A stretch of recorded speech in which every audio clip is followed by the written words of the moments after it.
Okay. Jewish you. This is the culinary experience of Jewish you. I forget the exact title. Something about the culinary experience. So I think typically going to be teaching the course, but she asked me to teach it tonight. And she asked me to make chulent, so I did. So let's talk for a minute about chulent. I'll share my top secret recipe briefly, and then we will talk a little bit. It'll be top secret still. It'll be double top secret. Here's what you do for chulent. That's what I did. So first of all, some people have. I used to make really, really bad chulent. Then I gave up, and Sippa started making the chulent, and she's not here, and she's not going to watch the live stream. So she also made really bad chulent, and then she gave it back to me, and eventually I searched out advice, guidance from great leaders in the chulent world about how to make chulent. And I basically took all their advice and tried it and realized they were all wrong. None. And I didn't like their advice for the most part. But I experimented a bit more and finally came up with good chulent. And my key is to keep it simple. I put in barley and beans. And recently I've started, I don't know if this actually is a thing. I've heard it's a thing. I've started the night before, you take your beans and you put them in a cup and you fill it with water and you soak them overnight in water. Soak the beans. And I've heard that, I don't know, it takes out some of the gas of the beans. I'm not sure exactly if it works, but I've been trying it. What you will notice, however, is if the beans start like this much in the cup, and the next morning they're like this. So they absorb water. What? They're like Orbeez. Yeah, but more delicious. More delicious. Right. I would know from experience. And so you do barley and beans. And one thing to keep in mind, because one of the tricks of chulent I found is to know how much water to put in, which is partly an experiment on like how hot is your slow cooker, or this chulent that we have now was made in the oven overnight and all day. But one thing you have to keep in mind is the more barley and the more beans you put in, it's going to absorb more and more water. Like a cup of barley absorbs roughly 2 cups of water. And with beans, it might even be a little bit more. So if you're going to go heavy on the barley and beans, you're going to need a much larger pot to hold more water. Fine, barley and beans. Then I just simple potatoes, chop them. Don't dice the potatoes. Don't be one of those people that just cut them in big fat chunks. They get soft anyway. Big fat chunks of potatoes. Now onion. Now Dylan and I are probably going to have to arm wrestle for this one, but I personally maintain that only like a really uncouth individual, sorry Dylan, would slice and dice their onion for the chunk. Who does that? You take the onion and you just put it in whole. That's it. And it does its job. By the way, this one I actually forgot the onion, and it was already like 11 o'clock at night, and I was like, I'm not going to go back to put an onion on the chulent. Just take a whole onion, the biggest onion I could find, put it in the chulent. No one needs to eat it. It does its job. It seeps in overnight, all day long. It gives it a flavor. If someone wants to eat the onion, it's still there. But you don't really need to eat the onion in your chulent. That's interesting. We just cut it in big pieces. Yeah, that's, okay. I'm not going to say anything that's all the apparently because of the live stream. So then, what do we have? We have barley, beans, potato, and an onion. That's it. If you want to go over the top, you can put fresh garlic in. But usually I take powdered garlic, put in lots of powdered garlic. Then I go with my hand like this and I take salt and I put a nice fat amount of salt, more than you think you need. Then you put pepper. Pepper, I'm going to get to that. See, pepper, I did some fresh ground pepper, which is stronger because you just drop it right away. Rather than taking one off your shelf, it's already lost half its flavor. So you don't need so much pepper. Also, you want to be careful not to over pepperify it because then nobody eats your shrimp. Then I do 3 types of paprika when I have them, which I usually do. Okay. Regular paprika, often called sweet paprika, and just like put a fair bit in. It's good. Then I do some smoked paprika. Not too much. Some people are offended by the smoked taste. I love it personally. I would do more, but you do enough just to give it a little bit of that's a chulent, okay, yeah. And then I add also some hot paprika. Not a lot, because again, nobody wants it too spicy, but it gives a little bit of a kick, a little bit of that, plus the pepper gives it some kick. And also, I think that the key to chulent actually is bones. If you can get either marrow bones or any other type of bone, knee bones or whatever it is you have in the butcher, put one or two of those in, and I think it works magic, and the chulent is otherworldly, and people love it. That's it. And then you have to cook it for a long time. That's it. That's what. Did I leave anything out? I think that's it. And these are valuable. Meat. I left out the meat. Yeah, you got to put meat in the chulent. That's it. No Now- vegan children's here. What? No vegan children's here. Yeah, I Do mean, that. I've actually had decent vegetarian chulent. I've had it. You know, it's fine, but Actually, we used to have children on Shabbat because my mother refused to make meat children. Shabbat ended so early I hear because then you can't wait 6 hours. That's 6 hours Shabbat will be over. it. Right. So then we switched to 3 hours and now she makes meat children. I've had chicken chulent as well. Oh my goodness, interesting. Yeah, that's like, what are you trying to prove? My dad puts. Just make them. Just make meat. It ain't That'll broke. work. It ain't broke, don't fix That's it. Like if you're I don't vegetarian, I get it. Some hot You're dogs. vegetarian and you don't eat You meat. need both. Fine. Then just No don't- judgment. I don't like. the Don't make a flavor fish. with it. Oh, no. Don't make a chicken chulent. Okay. Well, that's. Anyway, fish challenge. So here's the Hashgacha Pratis. As you know, in our Chabad house, we love talking about Hashgacha Pratis, divine personal providence. And here it is. When we planned this Jewish U course, and the first week is a discussion about Chulent, we did not look at the calendar to see what the parsha is. But I looked now, and it happens to be Parshas Vayakhel, which is the penultimate. There's already been. Every time I have the opportunity to inject that word into the conversation, I do. There are a few other words as well that I try to inject whenever I can. It's the penultimate parsha in the book of Shmos, of Exodus. And the topic is all about the Mishkan. Now, really, we already learned about the Mishkan, about the tabernacle, which I think we also spoke one week why it's called tabernacle. Tabernacle is a French word, which means tent. And the Mishkan is the Ohel Moed, the tent, right? So really, we already spoke about the Mishkan. In Parshas Truma and Tetzaveh, we already spoke about the Mishkan and the menorah and the table of the showbread, the shulchan, and the Aron Kodesh, and all the other things that are in the Mishkan and the structure itself. And we also spoke in Parshas Tetzaveh of the special clothing that the Kohen and the Kohen Gadol would wear. So we learned about all this stuff already. Now, at the end, then also, mention of Shabbos is also made after the construction of the Mishkan. And the sages understand from there, from the juxtaposition of the Mishkan and Shabbos, that the mitzvah to build the Mishkan does not override Shabbos. So you can build the Mishkan whenever you want, just not on Shabbos. And also further from there, as I think people here already know, the things that we're not allowed to do, the forbidden melachos, the forbidden categories of work, even though it's not really work per se, the forbidden categories of, I'll call it instead, creative act, because they're all creative with one exception. All the 39 forbidden labors are actually creative in nature, I think with one exception. Could argue that point maybe. Maybe we'll come back to it. So that's also how we know what's not allowed to be done on Shabbos is what was done to construct the Mishkan. Then you have Parshas Ki Sisa, which we read last week, which basically bookends the Mishkan and Shabbos discussion, and we read about the Chet HaEgel, the sin of the golden calf. So whereas the Mishkan and Shabbos kind of go together, they are both an affirmation of Hashem's presence in the world and in our connection to Hashem. Comes, however, the Chet HaEgel, the sin of the golden calf, and kind of severs that connection. So after we read about the Chet HaEgel and Parshas Ki Sisa, now this week Vayakhel, and again next week in Pekudei, we once again read again about the Mishkan, even though we already read about it. And we also read about Shabbos again. So it's as if to say, oh, the Chet HaEgel kind of severed that connection, the connection that is symbolized by the Mishkan and by Shabbos, that unbreakable connection that a Jew has with Hashem. And as someone famous once said, that more than Jews have kept Shabbos, Shabbos has kept the Jews. Right? Shabbos has been a cornerstone of Jewish life through wherever we go, wherever we live, whatever language we speak, and so forth.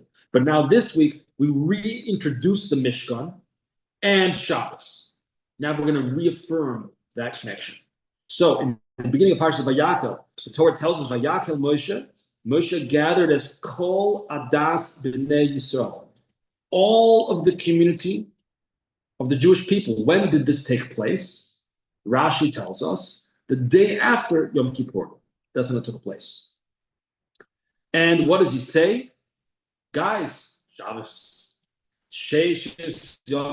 Actually, what I just said is not true. He doesn't say Shabbos. He actually says, We're going to do work for 6 days. Work comes first. And then, and on the 7th day, aka Shabbos, Yilchem Kodesh. It's going to be a holy day. The 7th day is holy. First comes 6 days of work. Then comes the 7th day, which is important to note. First is the work. Then is Shabbos. Shabbos, Shabbos, and Lashem. Kol ha'oisa v'y malacha yumos. Anyone who violates and desecrates the sanctity of Shabbos by doing malacha, that is one of the 39 categories of forbidden work, which maybe we'll just call creative acts instead, is punishable by death. Then the 3rd verse, loisa va'aru eish, don't light a fire on Shabbos. And that's where Chulent comes from, right? Since we're not allowed to light a fire on Shabbos, which includes we're not allowed to cook on Shabbos, therefore, by definition, you can't light a fire, how are you going to cook? You don't have a fire, you can't cook anything.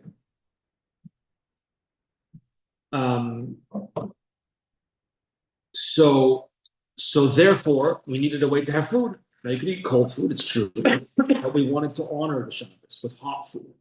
So it became the practice to Ashkenazi lands as well as Sephardi lands to make a slow-cooked food that cooks overnight. Now you're allowed to actually use the fire through cooking on Shabbos. As we know, you can't touch the fire, you can't move the fire, you can't stoke the coals, you can't do any of that. And that's why there are many details about the laws of cooking, what you're allowed to do, what you're not allowed to do. It all traces back to an actual fire with embers, with burning embers. But just for the sake of simplicity, if your crock pot is on and you turned it on before Shabbos and you stick your Chulent ingredients in it, we just went through in great detail the Chulent ingredients. Some have ketchup. I take a little bit of issue with that, but okay, we'll let it slide. Then, again, without getting into all the halachic details, let's just say for the sake of simplicity, provided that your Chulent is already cooked when Shabbos begins, although there are exceptions to how this works exactly, it can continue cooking over Shabbos if it's fully cooked beforehand. And then you have hot food. So you're not allowed to ignite a fire on Shabbos. Lo savaru eish, that's what it says in Parshat Vayakhel this week. Not allowed to light a fire. But if you have a fire that was already lit, you're allowed to, again, for the sake of simplicity, put food on it and have it cook through Shabbos. Again, I'm not going into all the details. There are exceptions to everything I just said, but that's more or less. Questions or comments so far? I'm very inventive. Yes. So what's one of the main differences between Yom Tov and Shabbos? You can cook. You cook. Now you're not allowed to start a new fire on Yom Tov. If you have a different fire, you're allowed to actively cook using that fire. You could even light more fires with that pre-existing fire on Yom Tov. Shabbos, you can't do that. So if I have my Chulent in my crock pot, let's just call it a fire for the sake of simplicity, and that's an actual fire. I'm allowed to just leave it and let it cook. I'm not allowed to take off the cover, it smells good, a little more salt, a little pepper, let's give it a stir. That I'm not allowed to do on Shabbos. Yom Tov, you can do it. Shabbos, you're not allowed to do it. Okay, let's talk a few things about this. Now, can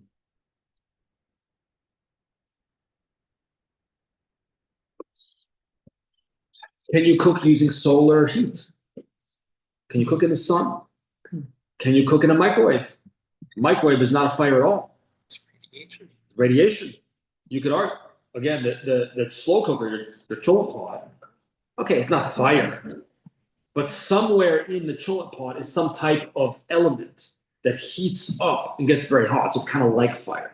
But a microwave, there's no heat even. It's radiation. You nuclear, that's what we used to say when I was a kid. When I was a kid, we didn't have a microwave. So we have a microwave now. It was weird when we first got a microwave. You just push a button and then it heats up the food. So handy. It's so frightening though. Like, how does it do that? Like, I get it. You strike a fire heats it up. I get that.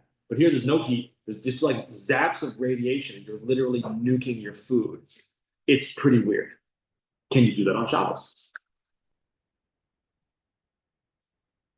Are there other ways, maybe, that you could cook on Shabbos, just not with a fire? That now I'm really intrigued. If you had a non-electric microwave, basically just you had a facility of radiation. You know, you had a nuclear power plant that runs 24/7. Would you be able to just bring food in there whenever you want with like your nuclear biohazard outfit and take it out on Shabbat? That's a good question. Let's talk about it a little bit. I feel like it would be like, no, because it's similar to this and you don't want to get confused, so just stay with Okay. it as a whole. Okay, so that's going to be an important principle in general. Does it look like cooking? Yeah. It's going to be an important principle. Okay. And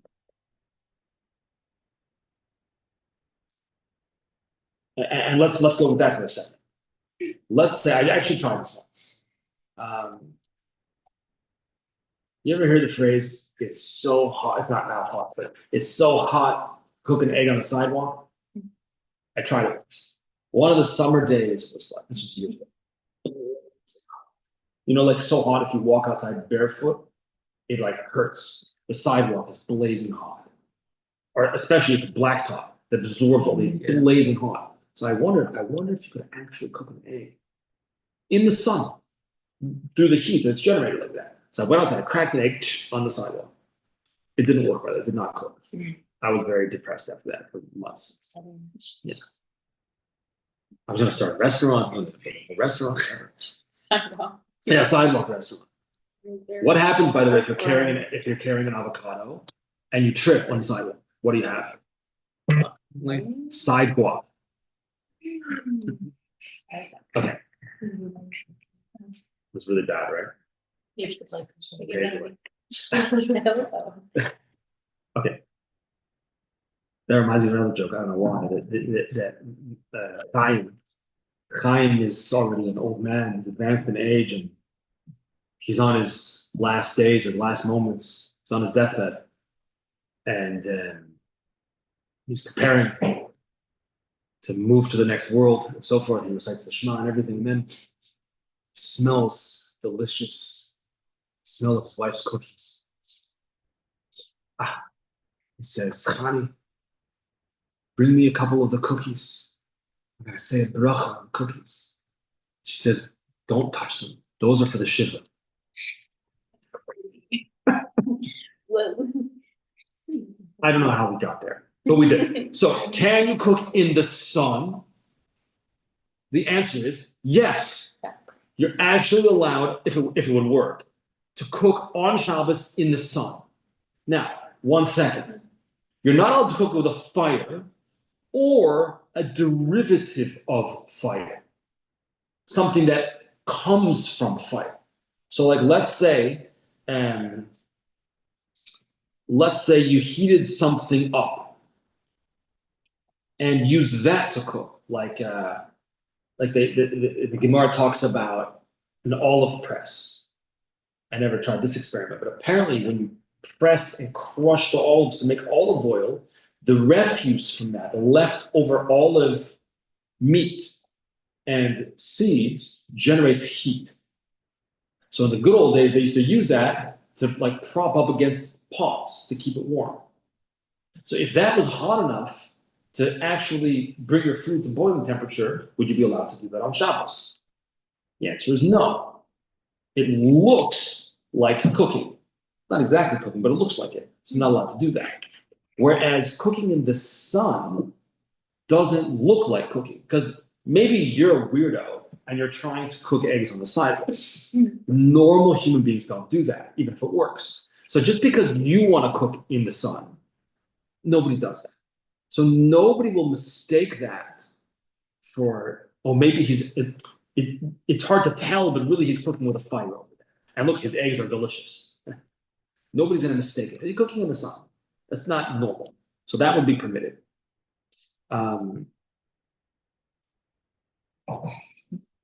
of the reasons moved to Arizona. One of like three. Exactly. Then you probably could do it. So, And then again, you just mix in the avocado. It's got your sidewalk. Okay, so now, good restaurant that way. now, what about, let's come back to microwaves for a minute.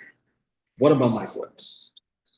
1 second, before we even get to microwaves. The heating elements that we spoke about in the chulent pot. Again, there's no fire in your chulent pot, in your slow cooker. What there is some type of metal, some type of element that heats up and turns red. Likewise, here, our stove here is a fire, is a gas range. Many people have electric stoves. Where's the fire? There's no fire there. Again, there's some type of heating element that's plugged into the electricity. And when you turn it on, there's no fire, just the electricity. You can argue whether that's fire or not, but the electricity itself is not fire, it's a current. It's energy that goes through from the plug of the stove and it heats up the element. And what happens to the element? It turns red. It gets hot.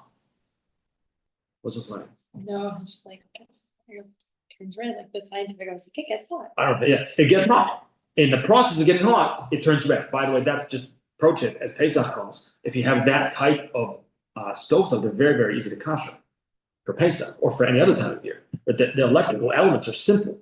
All you have to do is really make sure it's clean. There's nothing like food stuck to whatever. Turn it on high. It's going to take all of like 3 minutes or whatever to become literally red hot. It will change colors, right? It turns red and kasher. That's all you have to do. I'm not talking about the grates where you put the pot on top, but the element that's, actually, I'm sorry, with the electric, you put the pot directly on it. That's all you have to do kasher. That's it. That's all you have to do kasher. Very simple. So what prohibition is that? To heat up metal until it turns colors, until it turns red, or as it gets very hot. What prohibition is that? Is that a malacha? Is that a forbidden labor on Shabbos? And if so, which one? You say yes. Which malacha? Which forbidden labor is it? You can't Huh? make things different colors. I don't Okay. know Is it if it's just like dyeing things, Is that or if dyeing? it's just turning them different colors, because I guess it would go back, but it just seems wrong. Seems wrong. Good sense. Indeed, you're not allowed to do it. And the reason is because it's a violation of cooking. Of bishul. Cooking on Shabbos is basically changing the form of something. That's what cooking does. Right? When you take your potatoes and your onion and your meat and your barley and your beans and you mix them all together and you put heat under them, what does the heat do? It changes the form of the food. Now, instead of being raw ingredients, now it's chulent. So so changing the metal by heating it up, and now it literally changes to red hot. That is a violation of bishul, the prohibition of cooking on Shabbos. Yeah. So if you left it on and you put already cooked food on this like red colored stovetop, is that now just a bluff? Okay, that's a good question. In theory, you could do what you're saying. In theory, but you need a blech, really. That itself is not a blech. A blech, basically, in plain English, translates to, well, the origin of a blech in the Gemara is the idea that nobody had stovetop that we do, right? They had some type of oven with coals and wood on the inside. So the concern, and then it would go up. The point would be a hole on the top, or something like 2 holes, where you would put your pots on top. That's how people used to cook. And so the sages were concerned that if you put your cholent on top of it, and you're peeking in, and you're like, oh, it's not going to be ready for Shabbos Kiddush tomorrow. Let me just take a long pole and stoke the coals a little bit, and then I'll get the heat blazing more to cook faster. It'll be ready for tonight already. I could have cholent with my dinner tonight. So that's one of the concerns of using the fire that you have for Shabbos. So therefore, they said in order to do that, to put the food on top of your oven, on top of the hole on top of the oven, you have to basically rake out the coals or in some way cover the source of heat. Because otherwise, again, you're going to see the food cooking and you're like, I'm pretty hungry. Let me stoke the coals a little bit. That'll get the fire blazing, and then I can have my delicious brisket for dinner tonight. So and now by stoking the coals, you violated the prohibition of Vayakhel, not to make a fire or enhance the fire. So in our language today of a blech, what that basically means is you cover the source of heat. So you have to cover the heat. You have to do two things nowadays in modern language. Cover the source of heat itself. So you have to put something between your pot and the element, but you also have to cover the ability to stoke the coals, which means turn up the dial. So you have to cover mostly you have to cover the dial too. But if you did that, then you could do it. Now let's go back to a microwave. So microwave, as we already mentioned, there's no fire, there's not even heat, it's just radiation, like nuclear radiation. There's all types of radiation. There's X-ray radiation, that stuff's dangerous. But if you need an X-ray, they cover you, whatever part of you they're not X-raying, they cover with a heavy lead, I think, a heavy lead jacket or whatever it may be. And the technician who's administering the X-ray leaves the room. Like, you don't want to be there for the X-ray. So therefore, doctors don't usually like to tell you, just get another X-ray. They only tell you to get an X-ray if, like, they think you need it, and they try not to overdo it because radiation is dangerous. But we cook with it. Now, it's not the same as X-ray radiation. There's also radioactive radiation, from a nuclear power plant. Like I remember, I remember what happened with Chernobyl, the famous Chernobyl nuclear plant meltdown. People may remember that. Well, you don't remember it because you were born, but I remember it. And there was a tsunami how many years ago? 10, 12 years ago or something in Japan. And it set in Fukushima or something like that. Fukuoka? Something. And the tsunami, the earthquake in the middle of the ocean created the tsunami, and the nuclear power plant went offline. So the cooling agents or the cooling fans or whatever it is exactly that's supposed to keep the nuclear power plant cool, so it doesn't overheat, those failed, and there was a nuclear meltdown there. So that's super dangerous, obviously. That's not a microwave, but different types of radiation. And radiation works in different ways. Different types of radiation are absorbed by some things and not absorbed by other things. So the way microwave radiation works, and I don't know much about it, is that in any item of food you have, there's the solid, dry part of the food, and then there's the moisture within that. We don't always think of food that way, but like especially with an apple. An apple is very obvious. When you bite into an apple, it's not only a solid piece of food, but there's moisture, a big piece of fruit. But really, everything is like that. Everything has some like that when you make popcorn. You ever make stovetop popcorn? How does it pop? And there's a little moisture inside the kernel that as it heats up, it pops. Coffee, by the way, is the same. Roasting coffee. I know for coffee because I roast coffee for Pesach.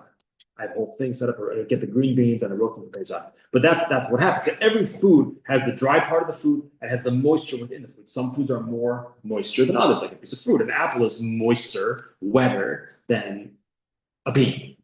But the bean has moisture in it too. Now, the microwave radiation does not affect the dry part of the food. It only affects the moisture within the food. It heats that up. It heats up the water within your food, and that heats up the rest of it. That sounds shocking. Okay, fine. The question will be why? There's no fire. There's no source of fire. There's not even heat.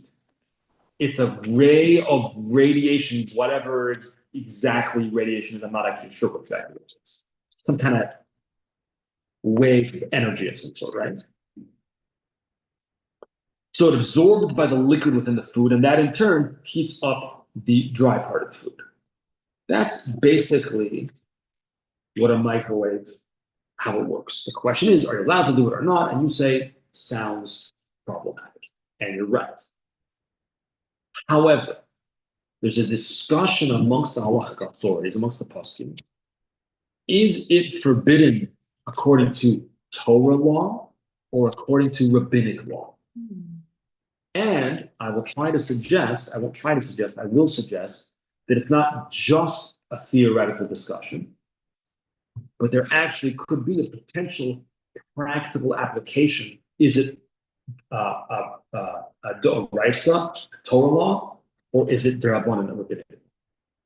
Okay, so Rav Moshe Feinstein, one of the greatest, most well-known halakha authorities of, I'll say our generation, even though he passed away a while ago already, but relatively current generation. Rav Moshe Feinstein, he says that it is a prohibition from Torah law. It's an Isser d'oraisa, Torah prohibition to heat up your food in a microwave. Why?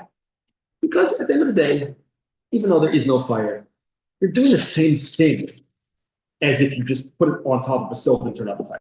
You're doing the same thing. You're doing it in a different manner, but it looks like cooking. It smells like cooking. And hey, my food's hot now. So if it looks like a duck, talks like a duck, and walks like a duck, it probably is. So it says Rav Moshe Feinstein that therefore cooking with a microwave is the same thing as cooking with fire for all intents and purposes. And that means it's a Isser d'oraisa, a Torah prohibition. It's okay so far? Fine. However, Rav Shlomo Zalman Auerbach, who maybe not as well known to everybody as Rav Moshe Feinstein, who lived in Eretz Yisrael, was also very, very famous, great posek, great halakha authority. Maybe you have the English books or maybe the Hebrew books called Shmiras Shabbos Kilchosa. Very famous books that he wrote, excellent, amazing books on Shabbos. He says, no, what's the Torah prohibition? Where's the fire? There's no fire. You did not violate a Torah prohibition. Microwave is not fire. It's a completely different method of cooking. Normal traditional cooking means put your ingredients in a pot, put it on top of a fire, and it heats up until the food is ready, and then you eat it. Microwave is nothing like that. You push a button, and magic happens, and a minute later, your food is hot. That bears no resemblance to cooking with fire. That's what Shlomo Zalman Auerbach says.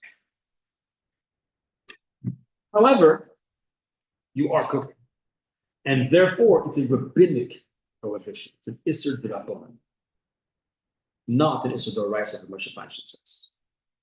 You with me so far? Okay. Now, what could possibly be what we call in the language of halacha a nafkamina? What could be a practical difference? At the end of the day, are you allowed to cook, whether it's with a microwave or on a stovetop with fire? No, you're not allowed to do either way. Right? You can't do it. So who cares? It's a Torah prohibition, it's a rabbinic prohibition. I'm not allowed to do it anyway. So what difference does it make? We could ask this question in many areas of halacha, right?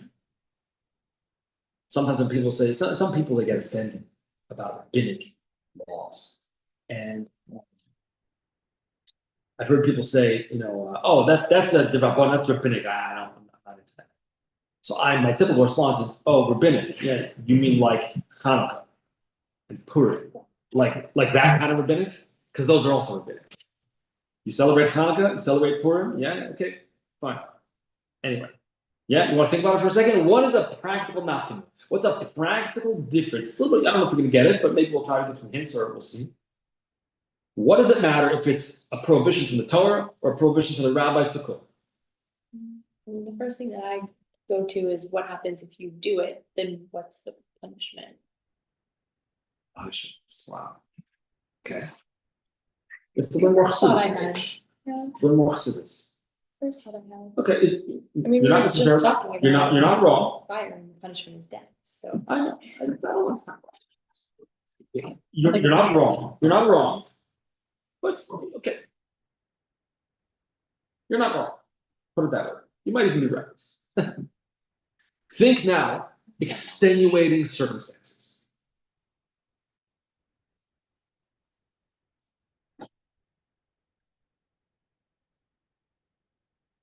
Could you ever be allowed to cook on Shabbos? Is it conceivable there might be a scenario when you would be allowed to cook on Shabbos?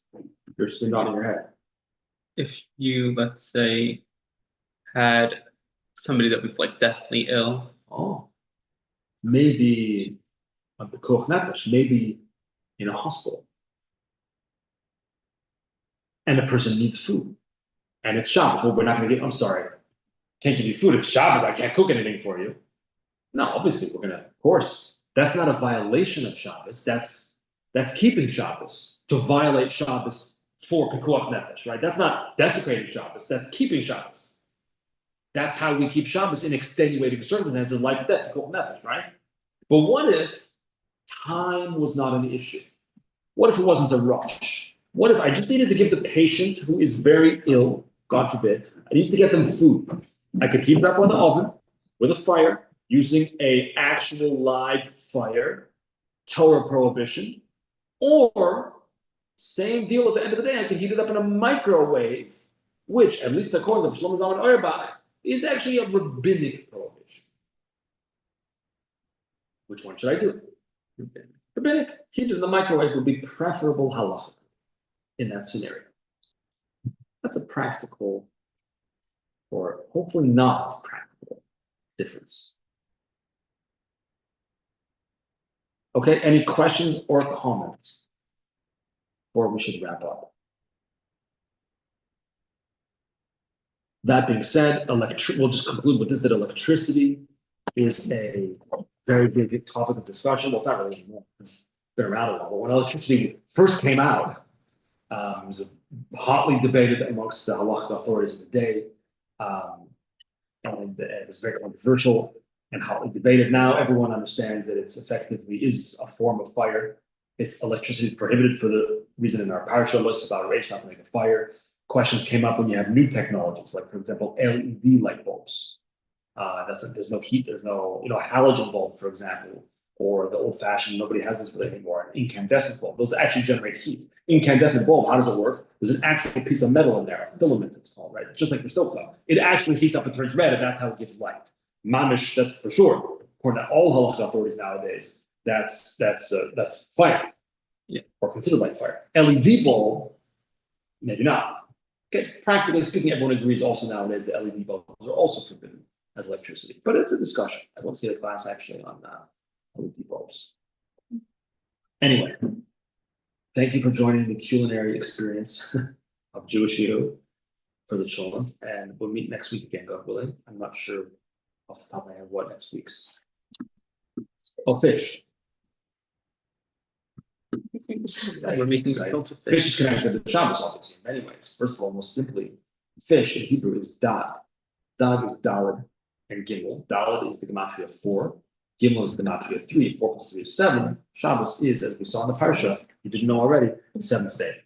With that being said, have a great night, a great Shabbos, and I hope to see you soon.